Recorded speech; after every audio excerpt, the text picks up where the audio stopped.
Hello friends, welcome back to my channel. ಎಲ್ಲರೂ ಹೇಗಿದ್ದೀರಾ? I hope ಎಲ್ಲರೂ ಚೆನ್ನಾಗಿದ್ದೀರಾ ಅಂತ ಅಂದ್ಕೊಳ್ತೀನಿ. ಹಾಗೆ ಇವತ್ತಿನ ಬ್ಲಾಗ್ನ ಶುರು ಮಾಡ್ತಾ ಇದ್ದೀನಿ. ಹಾಗೆ ಏನಂತ ಹೇಳಿದ್ರೆ, ನಿನ್ನೆ ಎಲ್ಲರೂ ನಾವು ಸ್ವಲ್ಪ ಮನೆ ಕೆಲಸ ಎಲ್ಲ ಮುಗಿಸ್ಬಿಟ್ಟು ಹೊರಗಡೆ ಎಲ್ಲ ಹೋಗಿದ್ವಿ. ಸೊ ಅದೆಲ್ಲ ಹೆಂಗಾಯಿತು ಅಂತ ಹೇಳ್ಬಿಟ್ಟು ಇವತ್ತಿನ ಬ್ಲಾಗಲ್ಲಿ ನಾನು ಶೇರ್ ಮಾಡ್ತೀನಿ. ಹಾಗೆ ತುಂಬ ಜನ ಕೇಳ್ತಾ ಇದ್ರಿ, ಬೋರ್ ಎಲ್ಲ ತೆಗ್ಸಿದ್ರಿ ಅಲ್ವಾ, ನೀರು ಬಂತ ಏನು ಎತ್ತ ಅಂತೆಲ್ಲ ಕೇಳ್ತಾ ಇದ್ರಿ. ಹಾಗೆ ನಾನು ಇವತ್ತಿನ ವಿಡಿಯೋದಲ್ಲಿ ಅದು ಕೂಡ ಶೇರ್ ಮಾಡ್ಕೊಳ್ತೀನಿ. ಹಾಗೆ ಫ್ರೆಂಡ್ಸ್, ಇದು ಬಂದು ನಿನ್ನೆ ವ್ಲಾಗ್. ನಾನು ಹೇಳಿದೆ ನಿಮಗೆ, ನಿನ್ನೆ ವ್ಲಾಗ್ ನಾವು ಈವ್ನಿಂಗ್ ಅದು ನಾನು ನಿಮಗೆ ಸ್ವಲ್ಪ ವಿಡಿಯೋ ಮಾಡಿದ್ದೆ. ಸೊ ಅದೆಲ್ಲ ಶೇರ್ ಮಾಡಾದ್ಮೇಲೆ ನಾವು ಆಫ್ಟರ್ ಒಂದು ಸ್ವಲ್ಪ ಹೊತ್ತು ಆದಮೇಲೆ ಹೊರಗಡೆ ಹೋಗೋಣ ಅಂತ ಅಂದ್ಬಿಟ್ಟು ಹೊರಗಡೆ ಬಂದಿದ್ದೀವಿ. ಎಲ್ಲರೂ ಇಲ್ಲೆಲ್ಲ ಸುತ್ತಾಡ್ತಾ ಇದ್ವಿ. ಹಾಗೆ ಸ್ವಲ್ಪ ಹೊತ್ತು ಎಲ್ಲರೂ ಟೈಮ್ ಪಾಸ್ ಮಾಡೋಣ, ಸ್ವಲ್ಪ ಫ್ರೆಶ್ ಏರಲ್ಲಿ ವಾಕ್ ಮಾಡೋಣ ಅಂತ ಅಂದ್ಬಿಟ್ಟು ಕೂಡ ವಾಕ್ ಮಾಡ್ತಾಯಿದ್ವಿ. ತುಂಬ ಖುಷಿ ಆಯಿತು. ಸೊ ತುಂಬ ಚೆನ್ನಾಗಿತ್ತು. ಹೊರಗಡೆ ಹೋಗಿದ್ದು ಬೆಳಗ್ಗೆಯಿಂದ ಎಲ್ಲ ಕೆಲಸ ಮಾಡಿ ಸಾಕಾಗಿತ್ತು. ಅದಾದಮೇಲೆ ಸ್ವಲ್ಪ ವಾಕ್ ಮಾಡಿಕೊಂಡು ಇವಾಗ ನೋಡ್ತಾ ಇರ್ಬೋದು, ಜೋಕಾಲಿಲ್ಲಿ ಏನಂದರೆ ಆಟ ಆಡಿಸ್ತಿರೋದು. ಮಕ್ಳಿಗೆ ಅಷ್ಟೇ ಆಟ ಆಡಿಸಿಲ್ಲ, ನಾವು ಕೂಡ ಜೊತೆಯಲ್ಲಿ ಜೋಕಾಲಿ ಕೂಡ ಆಡ್ತಾಯಿದ್ವಿ. ಹಾಗೆ ಫ್ರೆಂಡ್ಸ್, ನಾನು ಅಗ್ಯಾರು ಎಗ್ ಬಾಯ್ಲರ್ನ ಯೂಸ್ ಮಾಡಿಕೊಂಡು ಇವತ್ತು ಎಗ್ ಆಮ್ಲೆಟ್ನ ಮಾಡ್ತಾಯಿದ್ದೀನಿ. ಸೊ ಇದನ್ನು ಯೂಸ್ ಮಾಡೋದು ಕೂಡ ತುಂಬಾ ಸಿಂಪಲ್. ಇದರಲ್ಲಿ ಮೆಷರ್ಮೆಂಟ್ ಕಪ್ ಕೂಡ ಇದೆ. ಹಾಗೆ ಎಗ್ ಆಮ್ಲೆಟ್ ಮಾಡೋದಕ್ಕೆ ಪೌಚ್ ಕೂಡ ಕೊಟ್ಟಿದ್ದಾರೆ. ಸೊ ನಾನು ಅದನ್ನು ಯೂಸ್ ಮಾಡಿಕೊಂಡು ಇವಾಗ ಎಗ್ ಆಮ್ಲೆಟ್ನ ಮಾಡ್ತಾಯಿದ್ದೀನಿ. ಎಷ್ಟು ಸಿಂಪಲಾಗಿ ಮಾಡ್ಬೋದು ಅಂದರೆ ತುಂಬಾ ಸಿಂಪಲ್. ಇವಾಗ ನೋಡ್ತಾ ಇರ್ಬೋದು ನಾನು ಎಗ್ ಆಮ್ಲೆಟ್ನ ಎಷ್ಟು ಈಸಿಯಾಗಿ ಕ್ವಿಕ್ಕಾಗಿ ಮಾಡ್ತಿದ್ದೀನಿ ಅಂತ. ಸೊ ತುಂಬಾ ಚೆನ್ನಾಗಾಯಿತು ಎಗ್ ಆಮ್ಲೆಟ್ ಕೂಡ. ಈ ರೆಸಿಪಿ ತುಂಬ ಕ್ವಿಕ್ಕಾಗಿ ತುಂಬ ಟೇಸ್ಟಿಯಾಗಿ ಬಂತು. ಹಾಗೆ ಈ ಒಂದು ಪ್ರಾಡಕ್ಟ್ನ ನೀವು ಏನಾದರೂ ಬೈ ಮಾಡಬೇಕು ಅಂತ ಹೇಳಿದರೆ ಡಿಸ್ಕ್ರಿಪ್ಷನ್ನಲ್ಲಿ ಒಂದು ಪ್ರಾಡಕ್ಟ್ ಲಿಂಕ್ ಹಾಕಿರ್ತೀನಿ, ವಿಸಿಟ್ ಮಾಡಿ ಬೈ ಮಾಡಿ.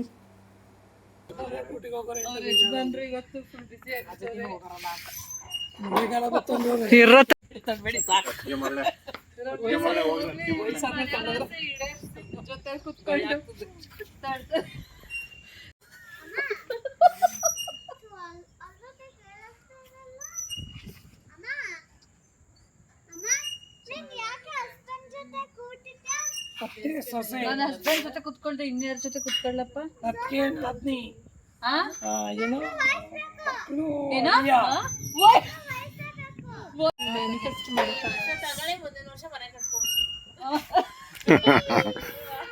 ಆಗ ನಾವು ಬಂದು ಇಲ್ಲಿ ಹಾಗೆ ಫ್ರೆಂಡ್ಸ್, ನೋಡ್ತಾ ಇರ್ಬೋದು ಏನಂದರೆ ತುಂಬ ದಿನ ಹೋಗಿತ್ತು. ಹಾಗೆ ಮನೇಲಿ ತುಂಬ ಹೊತ್ತು ಕೆಲಸ ಮಾಡಿ ನಾವು ಕೂಡ ಟಯರ್ಡ್ ಆಗಿದ್ವಿ. ಬಟ್ ಒಂಥರ ಫ್ರೆಶ್ ಆಯಿತು ಮೈಂಡು. ಬಂದಿದ್ದು ತುಂಬ ಖುಷಿ ಆಯಿತು. ಇಲ್ಲಿ ಬಂದು ಫನ್ ಆಗಿತ್ತು.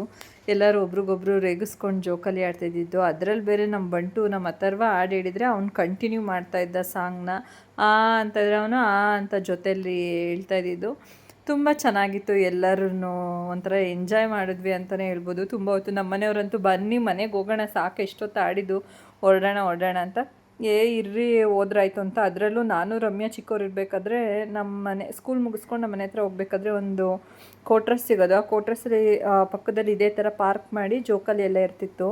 ಅಲ್ಲಿ ಹೋಗಿ ಆಟ ಆಡ್ತಾ ಇರೋವು ಯಾವಾಗ್ಲೂ. ಸೊ ಆಟ ಆಡೋದೆಲ್ಲ ತುಂಬ ನೆನಪಾಗ್ತಾಯಿತ್ತು ನಮಗೆ.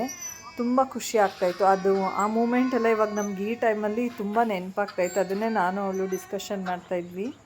ಫ್ರೆಂಡ್ಸ್, ನಾನು ವ್ಲಾಗ್ನ ಕಂಟಿನ್ಯೂ ಮಾಡ್ತಾ ಇದ್ದೀನಿ. ಏನಂತ ಹೇಳಿದ್ರೆ, ತುಂಬ ಜನ ಕಮೆಂಟ್ ಹಾಕಿದ್ರಿ, ಅಕ್ಕ ಬೋರ್ ತೆಗ್ಸಿದ್ರಿ ಅಲ್ವಾ, ನೀರು ಬಂತ ಅಂತ ಎಲ್ಲ ಕೇಳ್ತಾ ಇದ್ರಿ. ಸೊ ಅದ್ರ ವ್ಲಾಗ್ನ ಇವತ್ತು ನಾನು ನಿಮ್ಮ ಜೊತೆ ಶೇರ್ ಮಾಡ್ಕೊಳ್ತೀನಿ, ಹೇಳ್ತೀನಿ ಅಂತ ಹೇಳಿದೆ. ನಾನು ಇವತ್ತಿನ ವ್ಲಾಗಲ್ಲಿ ಅದನ್ನು ಕಂಟಿನ್ಯೂ ಮಾಡ್ತೀನಿ ಅಂತ. ಡೆಫಿನೆಟ್ಟಾಗಿ ಕಂಟಿನ್ಯೂ ಮಾಡ್ತೀನಿ. ಈ ಬಿಸಿಲಿಗಂತೂ ಎಷ್ಟು ಟಯರ್ಡ್ ಆಗೋಗುತ್ತೆ ಮನೆ ಕೆಲಸ ಎಲ್ಲ ಮಾಡಿ ಅಂತ ಅಂದರೆ. ಮಧ್ಯಾಹ್ನ ಆಗ್ತಿದ್ದಂಗೆ ಕೆಲಸನೇ ಮಾಡೋಕ್ಕಾಗಲ್ಲ ಫ್ರೆಂಡ್ಸ್. ಒಂಥರ ಸುಸ್ತಾದಂಗೆ ಆಗ್ತಿರುತ್ತೆ. ಏನು ಅಷ್ಟು ಬಿಸಿಲು. ಬಟ್ ಏನೇ ನಮಗೆ ಸುಸ್ತಾಗಲಿ ಬಿಡಲಿ, ಏನೇ ಆಗಲಿ ಕೆಲಸ ಅಂತೂ ಮಾಡಲೇಬೇಕು. ಸೊ ಫೈನಲಿ ಹಂಗೆ ನಾನು ಒಂದಷ್ಟು ಕೆಲಸಗಳೆಲ್ಲ ಇತ್ತು. ನಿನ್ನೆ ಮೊನ್ನೆ ಎಲ್ಲ ನಿಮಗೆ ಗೊತ್ತು, ಸೈಟ್ ಹತ್ರ ಎಲ್ಲ ಹೋಗೋದು. ಮೊನ್ನೆ ಬೋರೆಲ್ಲ ತೆಗ್ಸಿದ್ವಿ ಅಲ್ವಾ, ಅಲ್ಲಿಗೆ ಹೋಗಿದ್ವಿ. ಮತ್ತು ನಿನ್ನೆ ರಮ್ಯನ ಮನೆ 2 ದಿನ ಆ ಕಡೆ ಈ ಕಡೆ ಹೊಟ್ಟೋಗ್ಬಿಟ್ರೆ ನಮಗೆ ಮನೆ ಕೆಲಸಗಳು ಎಷ್ಟು ಇರುತ್ತೆ ಅಂತ. ಇವನ್ ಎಲ್ಲಾದರೂ ಊರಿಗೆ ಹೋಗ್ಬಿಟ್ಟು ಬರಲಿ, ಒಂದಿನ ನಾವು ಮನೇಲಿಲ್ಲ ಅಂದರೆ ಅದ್ರ ನೆಕ್ಸ್ಟ್ ಡೇಗೆ ತುಂಬ ಕೆಲಸ ಇರುತ್ತೆ.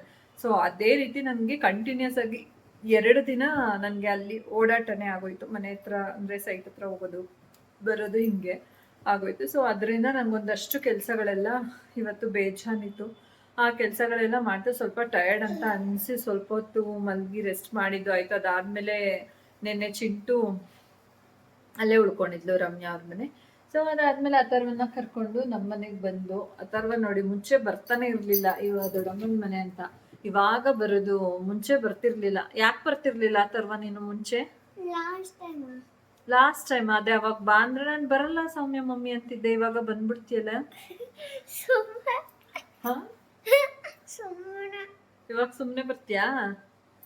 ಸಮ್ಮರ್ ಕ್ಯಾಂಪ್ಗೆ ಬಂಕ್ ಮಾಡಿ ಇವಾಗ ಸೌಮ್ಯ ಮಮ್ಮಿ ಮನೆಗೆ ಹೋಗ್ತೀನಿ ಅಂತ ಬರ್ತಾನೆ. ಅವಾಗ ನಾನೇ ಎಷ್ಟು ಹಿಂಸೆ ಮಾಡಿದ್ರು ಬಾರೋ ಹೋಗೋಣ ಅದು ಇದು ಅಂದ್ರೆ ಬರಲ್ಲ ಸೌಮ್ಯ ಮಮ್ಮಿ, ನಮ್ಮನೆಗೆ ಹೋಗ್ಬೇಕು, ನಾನು ನಮ್ಮನೇಲೇ ಇರ್ತೀನಿ, ಹೊಸ ಮನೇಲೇ ಇರ್ತೀನಿ ಅಂತ ಅನ್ನೋನು ಬರ್ತಾ ಇರ್ಲಿಲ್ಲ. ಬಟ್ ಇವಾಗ ಒಂದ್ ಸ್ವಲ್ಪ ಲೇಖನ ಎಲ್ಲ ಬಂದಿದ್ರಲ್ವಾ, ಲೇಖನನ್ ಜೊತೆ, ಲೇಖನ ಅಂದ್ರೆ ಸಖತ್ ಇಷ್ಟ. ಸೊ ಲೇಖನ ಅವ್ರದ್ದು ರಿಲೇಷನ್ದು ಗೃಹ ಪ್ರವೇಶ ಇದೆ ಅಂತ ಅನ್ಬಿಟ್ಟು ಬರ್ತೀನಿ ನಾನು 1-2 ದಿನ ಬಿಟ್ಕೊಂಡು ಮಮ್ಮಿ ಅಂತ ಅನ್ಬಿಟ್ಟು ಹೋದ್ಲು.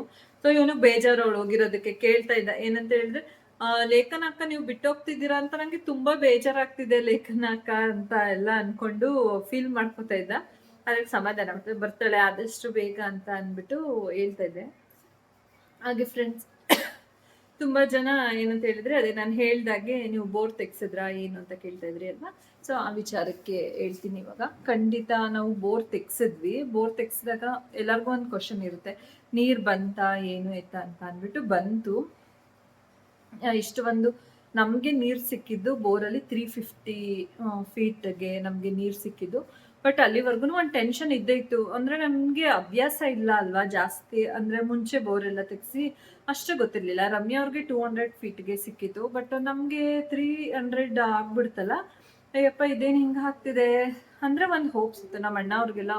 ಅವರೆಲ್ಲ ಮಾಡಿಸಿದಾಗ ಅವ್ರಿಗೆ ಸ್ವಲ್ಪ 300 ಮೇಲೆ ಸಿಕ್ಕಿತ್ತು ಅವರಿಗೆ. ಅದೊಂದು ಹೋಪ್ಸ್ ಇತ್ತು. ಇದೇನು ಹಿಂಗಾಗೋಯ್ತಲ್ಲ ನನಗೆ, ಅಂದರೆ ಅದು ತೆಗಿತಿದ್ದಂಗೆ ಒಂದು 300 ಕ್ರಾಸ್ ಆಗ್ಬೇಕು ಒಂಥರ ಲೈಟಾಗಿ ಒಂದು ಸ್ವಲ್ಪ ಭಯ ಆಗ್ತಿತ್ತು ನನಗೆ. ಇದೇನಪ್ಪ ನೀರು ಬರ್ತಾನೆ ಇಲ್ಲ ಏನು ಎತ್ತ ಅಂತ ಅಂದ್ಬಿಟ್ಟು ಸ್ವಲ್ಪ ಗಾಬರಿ ಆಗ್ತಿತ್ತು. ಬಟ್ ಫೈನಲ್ ಆಗಿ 350 ಫೀಟ್ಗೆ ನಮಗೆ ನೀರು ಸಿಕ್ತು. ಮನೆಗೆ ಎಷ್ಟು ಬೇಕು ಅಷ್ಟು ಖಂಡಿತ ಆಗುತ್ತೆ, ನೀರು ಸಿಕ್ಕಿದೆ. ಅದೊಂದು ಖುಷಿ ಆಯಿತು. ಅವತ್ತು ನಾನು ಪೂಜೆ ಮಾಡಿದ್ದೆ ಅಲ್ವಾ, ಪೂಜೆ ಮಾಡಿದ ಬ್ಲಾಗಲ್ಲಿ ಅದನ್ನು ಶೇರ್ ಮಾಡ್ಕೊಂಡಿದ್ದೆ. ಅಂದರೆ ಬೋರ್ ತೆಗೆಸ್ತಿದ್ದೀವಿ ಅಂತ ಆ ವಿಡಿಯೋ ಮಾತ್ರ ಶೇರ್ ಮಾಡಿದೆ. ಬಟ್ ನೀರು ಸಿಗ್ತಾ ಏನು ಅಂತ ಎಲ್ಲ ಕ್ವಶನ್ ಕೇಳಿದ್ರಿ, ನಾನು ಈ ವಿಚಾರನ ಶೇರ್ ಮಾಡಿರಲಿಲ್ಲ. ಸೊ ಹಂಗಾಗಿ ಫೈನಲ್ ಆಗಿ ನಿಮಗೆ ಇದು ಆ ಕ್ವಶನ್ಗೆ ಉತ್ತರ ಸಿಕ್ಕಿದೆ ಅಂತ ಅಂದ್ಕೊಳ್ತೀನಿ. ಹಾಗೆ ತುಂಬ ಜನ ಕೇಳ್ತಾ ಇದ್ರಿ, ತುಂಬ ಒಳ್ಳೊಳ್ಳೆ ವಿಶ್ ಮಾಡ್ತಾ ಇದ್ದೀರಾ ಅಕ್ಕ, ಒಳ್ಳೇದಾಗಲಿ ಹಂಗೆಲ್ಲ. ನಿಮ್ಮ ಮನಸ್ಸಿಗೆ ನಿಮ್ಗೆ ಒಳ್ಳೆ ಮನಸ್ಸಿದೆ, ನಿಮ್ಗೆ ಒಳ್ಳೇದಾಗಲಿ ಅಂತ. ನೀವು ಎಲ್ಲೋ ಇರ್ತೀರಾ, ನಾವೆಲ್ಲೋ ಇರ್ತೀವಿ. ಬಟ್ ಏನಂತ ಹೇಳಿದ್ರೆ, ನಿಮ್ಮ ಒಂದು ಒಳ್ಳೆ ಆರೈಕೆ ಇದೆಯಲ್ಲ ನಮ್ಮ ಮೇಲೆ, ಅದು ನಿಜವಾಗ್ಲೂ ನಿಮ್ಮ ಒಂದೊಂದು ಕಮೆಂಟ್ಸ್. ಫ್ರೆಂಡ್ಸ್, ನಾನು ಅವತ್ತು ಆಯಾ ಪೂಜೆ ಮಾಡಿಸ್ದೆ ಅಲ್ವಾ, ಅವತ್ತು ಕಮೆಂಟ್ಗಳು ಬಂದಿತ್ತು ನನಗೆ. ಎಷ್ಟು ಕಮೆಂಟ್ ಅಂದರೆ, ನಾನು ಅದಕ್ಕೂ ಮುಂಚೆ ಎಲ್ಲ ಶೇರ್ ಮಾಡ್ಕೊಂಡಿದ್ದೆ. ನನಗೆ ಯಾವಾಗಲೂ ಈ ಥರ ಎಲ್ಲರೂ ನಿಮ್ಮ ತಮ್ಮ ತಂಗಿ ಎಲ್ಲ ಕಟ್ಟಿದ್ರು, ನೀವು ಯಾವಾಗ ಕಟ್ತೀರಾ ಅಂತೆಲ್ಲ ಕ್ವಶನ್ ಬರ್ತಿರುತ್ತೆ. ಬಟ್ ಎಲ್ಲರಿಗೂ ಅವ್ರದ್ದೇ ಆದ ಒಂದು ಸಮಯ ಬರಬೇಕು, ನಮ್ಮ ಸಮಯ ಇನ್ನೂ ಬಂದಿಲ್ಲ ಅಂತ ಕೇಳಿದಾಗ ಎಲ್ಲೋ ಒಂದು ಕಡೆ ನಂಗೆ ಬೇಜಾರಾಗುತ್ತೆ ಅಂತೆಲ್ಲ ಶೇರ್ ಮಾಡ್ಕೊಂಡಿದ್ದೆ ಮುಂಚೆ. ಸೊ ಆ ಒಂದು ಬ್ಲಾಗ್ಗೆ ಎಷ್ಟು ಜನ ಎಷ್ಟು ಪಾಸಿಟಿವ್ ಆಗಿ ಎಷ್ಟು ಒಳ್ಳೆ ಆರೈಕೆಯಿಂದ ವಿಶ್ ಮಾಡಿದ್ದೀರಾ ಅಂತ ಹೇಳಿದ್ರೆ ಎಷ್ಟು ಖುಷಿ ಆಗುತ್ತೆ ಅಂತಂದರೆ, ತೀರಾ ಹತ್ರದವರೇ ಎಷ್ಟೋ ಜನ ಗೊತ್ತಿದ್ರೂ ವಿಶ್ ಮಾಡಲ್ಲ, ಗೊತ್ತಿಲ್ಲದಂಗೆ ಇದ್ಬಿಡ್ತಾರೆ. ಬಟ್ ನೀವು ಹಂಗಲ್ಲ, ನನಗೆ ಎಷ್ಟು ದೂರದಿಂದ ಒಳ್ಳೆಯದನ್ನ ಬಯಸ್ತೀರಾ. ನಿಮ್ಮೆಲ್ಲರ ಆರೈಕೆ, ಆಶೀರ್ವಾದ ಮತ್ತು ನಿಮ್ಮ ಒಳ್ಳೆ ಆರೈಕೆಗಳು ಏನಿದೆ ಆದಷ್ಟು ಬೇಗ ಆಗಲಿ ಅಕ್ಕ ಅಂತ ಎಲ್ಲ ಹೇಳ್ತಿದ್ರಿ ಅಲ್ವಾ. ಅದರಿಂದನೇ ಇದು ಎಲ್ಲ ನಿಮ್ಮೆಲ್ಲರ ಆಶೀರ್ವಾದದಿಂದನೇ ಇದು ಕೂಡ ಸಾಧ್ಯ ಆಗಿದೆ. ಆ ದೇವರ ಅನುಗ್ರಹ, ನಿಮ್ಮೆಲ್ಲರ ಬ್ಲೆಸ್ಸಿಂಗ್ಸಿಂದ. ಹಾಗೆ ಈಗಲೂ ಹೇಳ್ತಾ ಇರ್ತೀರ ಅಕ್ಕ, ಆದಷ್ಟು ಬೇಗ ಕಂಪ್ಲೀಟ್ ಆಗಿ ಗೃಹ ಪ್ರವೇಶ ಆಗಂಗಾಗಲಿ ಅಂತೆಲ್ಲ ಹೇಳ್ತಿರ್ತೀರ. ಸೊ ಅದನ್ನೆಲ್ಲ ಕೇಳಿದಾಗ ಇನ್ನಷ್ಟು ನಂಗೆ ಖುಷಿ ಆಗುತ್ತೆ. ಇದೇ ರೀತಿ ಫ್ರೆಂಡ್ಸ್ ನಿಮ್ಮ ಸಪೋರ್ಟ್ ಟಿಲ್ ಪ್ರತಿಯೊಂದು ಹೆಜ್ಜೆ ನನ್ನ ಜೀವನದಲ್ಲಿ ಎಲ್ಲ ಒಳ್ಳೇದಾಗೋ ಸಮಯದಲ್ಲಿ ನಿಮ್ಮ ಎಲ್ಲ ಪ್ರೀತಿ ಪ್ರೋತ್ಸಾಹ ಇದೇ ರೀತಿ ನಮ್ಮ ಮೇಲೆ ಇರಲಿ ಫ್ರೆಂಡ್ಸ್ ಯಾವತ್ತೂ. ಅದನ್ನು ನಾನು ಈ ವಿಚಾರನ ನಿಮ್ಮ ಜೊತೆ ಶೇರ್ ಮಾಡ್ಕೊಳಕ್ಕೆ ಈ ರೀತಿ ಇಷ್ಟಪಡ್ತೀನಿ. ಹಾಗೆ ಫ್ರೆಂಡ್ಸ್, ಈ ಒಂದು ವ್ಲಾಗ್ನ ಇಲ್ಲಿಗೆ ಎಂಡ್ ಮಾಡೋದಕ್ಕೆ ಇಷ್ಟಪಡ್ತೀನಿ. ಈ ಒಂದು ವಿಡಿಯೋ ನಿಮ್ಗೆ ಇಷ್ಟ ಆಗಿದ್ರೆ ದಯವಿಟ್ಟು ಲೈಕ್ ಮಾಡೋದನ್ನ ಮರಿಬೇಡಿ. ಹಾಗೆ ಇನ್ನೂ ಯಾರಾದರೂ ನನ್ನ ಚಾನಲ್ಗೆ ಸಬ್ಸ್ಕ್ರೈಬ್ ಆಗದೆ ವಿಡಿಯೋಸ್ನ ನೋಡ್ತಿದ್ರೆ ದಯವಿಟ್ಟು ಸಬ್ಸ್ಕ್ರೈಬ್ ಮಾಡ್ಕೊಳ್ಳೋದನ್ನ ಮರಿಬೇಡಿ. Thank you.